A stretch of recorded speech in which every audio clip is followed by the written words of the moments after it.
శ్రీ మహాభారతం 17వ భాగం. శ్రీ మహాభారతంలో కథలు. బూరుగు గర్వభంగం. బలవంతులతో దుర్బలులెప్పుడూ పోటీపడకూడదు. పెద్దరాయి కింద చెయ్యి పెట్టకూడదని అనుభవజ్ఞులు చెబుతుంటారు. హిమవత్ పర్వతం మీద ఒక పెద్ద బూరుగు వృక్షం ఉండేది.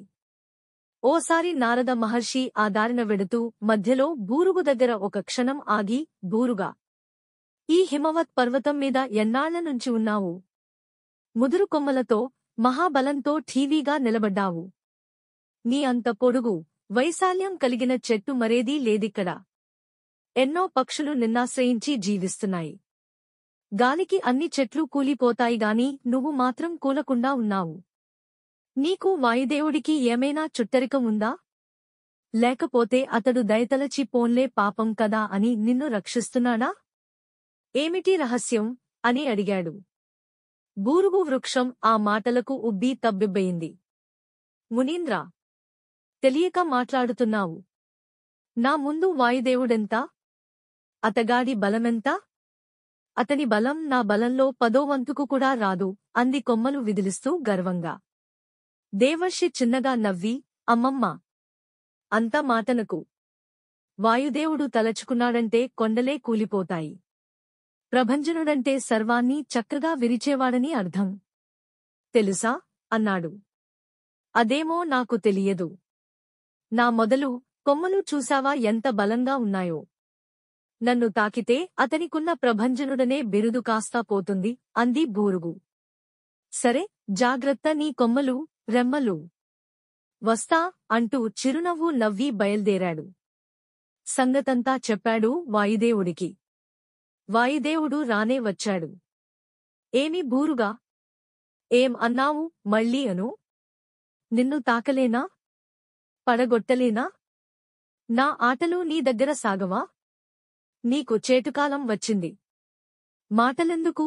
కాచుకో అన్నాడు కోపంగా. తేలిగ్గా మాట్లాడకు. లోకంలో ఉన్న అన్ని వృక్షాలతో పాటే నన్ను చూస్తున్నట్లున్నావు అంది శాల్మలి. పక నవ్వాడు వాయుదేవుడు. ఓహో, ఎంత గర్వం! అన్ని వృక్షాలలాంటి దానవు కాక నీకేం కొమ్మలు మొలిచాయా? బ్రహ్మదేవుడు నీ నీడలో నిలబడ్డాడన్న గౌరవం కొద్దీ నిన్ను ఏం చేయకుండా ఇన్నాళ్లూ వదిలేశాను. అందుకే ఇప్పుడిలా పొగరుగా మాట్లాడుతున్నావు. ఇప్పుడు పనిలో ఉన్నాను. రేపు తేల్చుకుందాం బలాబలాలు అంటూ ముందుకు దూసుకుపోయాడు. వాయుదేవుడు వెళ్ళిపోయాక బూరుగు వృక్షానికి భయం పట్టుకుంది.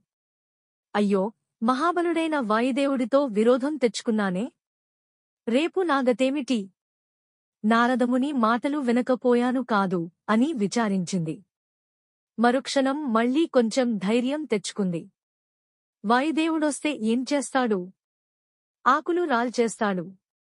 కొమ్మలు, రెమ్మలు విరిచేస్తాడు. అంతేగా. ఆ పని నేనే చేసేసుకుంటే ఇంక అతనేం చేయగలడు? అతను ఓడిపోయినట్టేగా అనుకుని బలాన్నంతా కూడగట్టుకుని ఆకులు విదిలించుకుని కొమ్మలన్నిటినీ తనకు తానే విరుచుకుని మోడే నిలబడింది శాల్మలి.